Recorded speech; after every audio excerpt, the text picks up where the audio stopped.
This is the President's Research Paper Conference. Here's our topic at the top. Can presidents be successful at both foreign and domestic policy? Presidents who have been notably successful either in foreign affairs or domestic affairs have seldom been notably successful in both. Assess this statement with reference to 3 presidents from the 20th to the 21st centuries. And then I've listed all of the possible presidents to choose from. Note, I will allow you to include President Obama on this list since he has finished his term. It's going to be a little bit more challenging because it's more recent information, but if you really want to include him as one of your 3, I will allow you to do it. So what we're trying to figure out is presidents have to deal with obviously both foreign and domestic policy, and they set goals related to foreign and domestic policy, oftentimes related to solving some sort of problem or issue in these 2 realms. Sometimes presidents are successful at just foreign policy. Sometimes they're successful at just domestic. The question is, can they do both at the same time?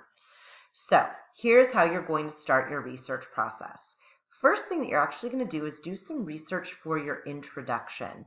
This is something you have to do. It's required as part of the project. You're going to have to paraphrase facts and cite those facts. So I would start by creating note cards for your intro.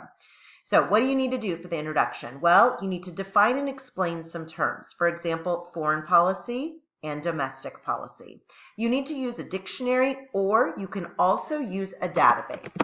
Now, I would like to point out that if you're using a dictionary, it cannot be an online dictionary. In other words, a website. You're not allowed to use websites. You can, however, use a paper dictionary.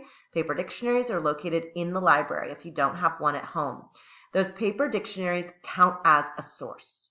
So you're going to define foreign policy, define domestic policy. Then you also need to have a definition for the term success. So I would go ahead and use a dictionary to also define success. You need to think a little bit about success as well. How are you going to measure success? Is it by evaluating what goal the president had and how well they accomplished the goal? That would probably make the most sense. So you're going to start with that. Later on, you'll probably do some additional research for your introduction in order to fulfill these last requirements. But once we've done these first 3 bullet points, then we can start doing research for the body paragraphs. So you're going to choose 3 modern presidents to research. You cannot do presidents before FDR. We are only doing topics for the research paper from World War II on. So here's your list. Okay? Again, you can add President Obama to the end if you would like. And you're going to choose 3 of these. You're going to write a paragraph on each one. Which presidents you choose primarily depends on which presidents you're most interested in. With that said, some definitely have successes in both realms. For example, Franklin D. Roosevelt has, of course, both the New Deal as well as World War II. So if you were going to argue that presidents can succeed at both foreign and domestic policy, it would seem obvious that you would choose FDR. If you're going to argue that they can't, that they can only be successful at one or the other, okay, then the obvious choice I would think would be President Lyndon B. Johnson. Johnson had a domestic program called the Great Society, which was very successful. However, he also had the Vietnam War, which is the only war that the United States has ever lost.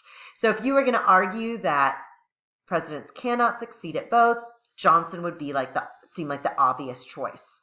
So if you need some help or guidance, if you have kind of a mindset of how you'd like to argue, then I highly recommend you come and talk to me, and I can hopefully steer you in the right direction. Otherwise, if you don't have a preset notion of how you'd like to argue, I would choose presidents that interest you the most. Most popular presidents to choose generally are Franklin D. Roosevelt, John F. Kennedy, Lyndon B. Johnson, and Nixon. But again, you can choose whichever ones you would like. Again, if you need guidance, then come and ask me. If you aren't sure who these presidents are or what happened during their time in office, you'll notice that I have page numbers here. So those are places that you can go to reference, read a little bit about what happened during that president's term in office and see if that interests you. For example, maybe Bush Jr. interests you because September 11th happened when he was president. Okay, so you're going to choose 3 presidents to do research, and then you're going to need to research their domestic policies or laws, and you're going to have to try to figure out what the goal of those laws were, what the problem was that those laws were trying to solve, and if they worked or not. Okay? Then you're going to do the same thing with foreign policy. What was the foreign policy they developed? What were the goals of that foreign policy? Did the foreign policy achieve those particular goals? One thing to note, statistics can be very helpful for you in this. For example, one of the goals of Lyndon B. Johnson's Great Society program was to reduce the poverty rate. So in your research and in your analysis, if you have the poverty rate when Johnson took office, and then if you have the poverty rate after he implemented the Great Society and it goes down, that would be great evidence that, in fact, the Great Society was successful. Now, one of the things that makes this a Tier 2 topic has to do with the organization of the paragraph. This particular paragraph doesn't fit as well into the formula. So you and I will probably have to work together a little bit to build the formula together because it's not as straightforward as some of the other ones. And one of the reasons for that is that no matter how you're arguing, you have to discuss both foreign and domestic policy. Because we have 3 quotes that you need to discuss, the ratio does not matter to me. In other words, it doesn't matter if you have 2 foreign policy and 1 domestic, or 2 domestic and 1 foreign policy. It doesn't matter, okay? However, okay, I recommend that you keep the same pattern. So if you're doing FDR and you have 2 foreign and 1 domestic, then if you're also doing Kennedy, keep the pattern, 2 foreign, 1 domestic. Okay? Otherwise, it'll even get more complicated. Okay, now, in terms of your actual evidence, besides having to discuss both foreign and domestic policy, you also need to focus on your argument. So you are arguing that they either are successful at both policies, so all of your examples would be success, or you could argue all failure, that they can't succeed, that in fact, perhaps these policies don't work at all. I've actually never had a student make this argument. I include it in there, but generally speaking, most students don't find that that is true. That's not where the research leads them. So I usually have students they're all successful, both foreign and domestic policy, or they prove the counter argument, that they can succeed in one aspect of policy, but not both. And that's this one. So that's what makes this paragraph a little weird, because what you could have is you could have successes at foreign policy and then failures at domestic policy.